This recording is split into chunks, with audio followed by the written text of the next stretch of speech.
Hi, welcome back to my channel, Aliens Love Animals. My name is Sue, and this is Jimmy.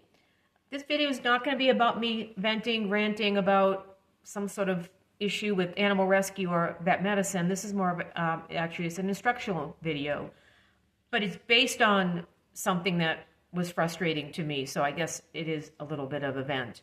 I have this really bad problem with my left eye. It's been watering on and off now for a year, and I don't know if you can see it, but it's really burning and red and irritated. And it reminded me of something that happened at my last job where there was a volunteer. I was the vet tech in charge of the medical care of the dogs. And one of the volunteers who was supposed to be putting eye medication in a dog's eye was putting it around the eye instead. So when the dog came in a week later for a recheck, there was a severe burn around the dog's eye, and I asked, like, what happened? And he said, I don't know. I've been putting the ointment and drops around the eye every day. And I'm like, oh my God. Well, anyways, I'm ranting and raving about that one because he should have known better. He said he had doubts, but he didn't want to reach out.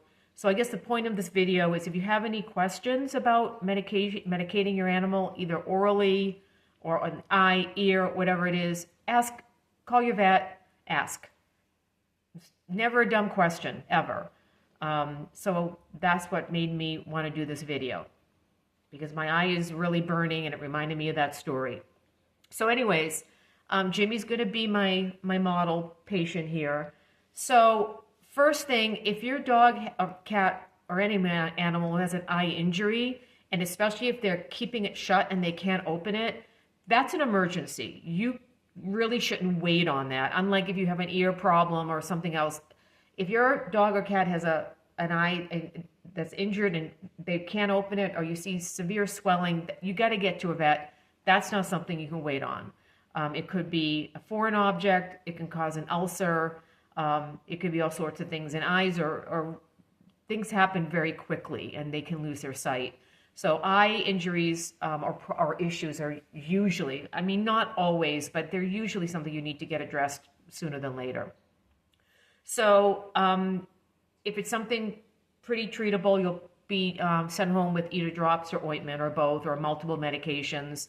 And that's why I wanted to do this video, because some people don't know really how to give medications. And like I said at the beginning of the video, they're ashamed to ask, or they're embarrassed to ask their vet or vet tech or whatever it is. So if your dog or cat is on eye medication, the first thing, my example is I have drops and I have an ointment. So let's say your pet was sent home with drops and an ointment. First thing I do is I open both the drops and the ointment, and I test it first because I want to see how hard I need to squeeze, and this is really hard, to get one drop out. And I'm squeezing really hard. Look how that took a long time. And the reason I do that, and the same thing, not so much for the ointment, that's pretty easy to kind of estimate, but you want to know how much force you need. And the reason is, if you're in the middle of giving eye medication and you're fiddling around, you don't know how hard, or if you do it and you're too forceful and it was really easy to get out, now you're pouring medication in their eye. If you know it's going to take a while, like it just did with this one, what I do is I kind of start squeezing first before I approach the face to give me a little bit more time to get it in, because the more time you fiddle around near the eye, the more they're going to get upset. So I hope that makes sense. So just test to see how easy or hard it is to get the dropouts. You have a feel for it before you go near the face. And the same thing with the ointment. Along those same lines, you always want to put drops in before ointment, because this has a oil base, mineral oil, petroleum base. So if you put the ointment in first and then you put the drops are going to repel and just go away. They're not going to get absorbed. So you always put drops in before you put ointment. And you don't need a whole bunch of ointment. A lot of people just glob it on. You only need like a little, it's going to be hard to see, but just a little, maybe 1/4 inch of a strip. You don't need to glob it on and cover the entire eyeball. And also with the drops, usually there should be a label that says how many drops. Eye medication, with drops, you usually have to put them in more frequently because, again, this is like an oil base, so it has a more stay power. So sometimes if these come in different versions, like these two actually are the same medication. I'm just doing this for video purposes. They'll sometimes give you an option. Do you want drops? Do you want ointment? I pick ointment because I find it easier to put in and it lasts longer. So instead of 4 times a day, you can get away with either 2 or 3 times a day with the ointment. Again, it depends on the eye condition and injury, and depends on the medication. But generally speaking, you usually have to use less times per day with the ointment. Drops tend to have to go in more frequently. So that's the explanation on that. My cat wants to come here. Jeffrey, get out of the screen. Get out. You're blocking the view.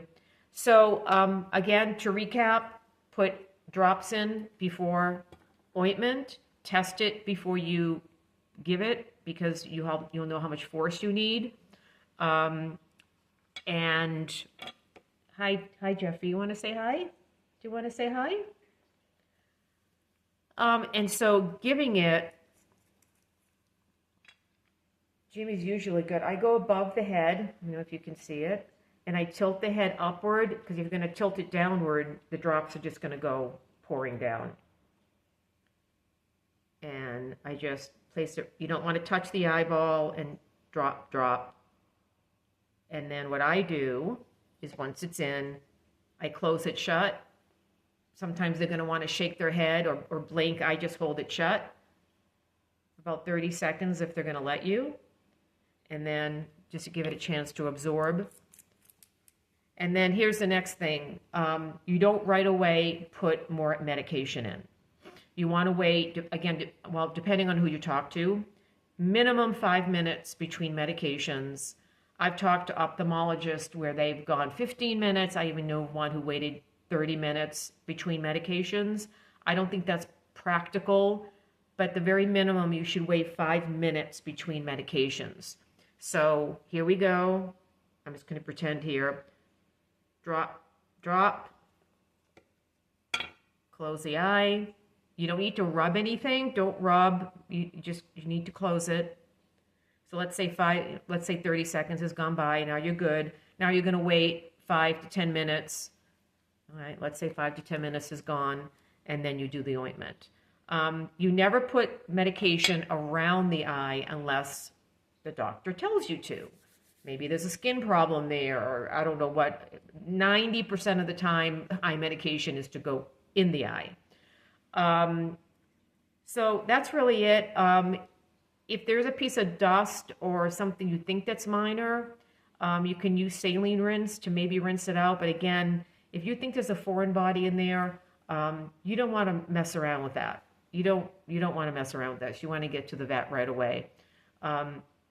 So that's it. I just wanted to do this quick video on the proper way to give eye medication. And hopefully if anyone's watching this, if you have any questions, and don't try to play doctor yourself. What's good for human eye medication is not necessarily good for animals. Some have steroids in them. If you give a steroid and there's an eye injury, you're actually going to make the injury worse. So, don't chance it. You're just going to make everything worse if you want to save money and go to Walgreens and do it yourself. It's just simply not worth it. So that's it. I just wanted to do this quick video. Jimmy and I thank you. And we'll be doing some more instructional videos in the future. And have a great day. Peace.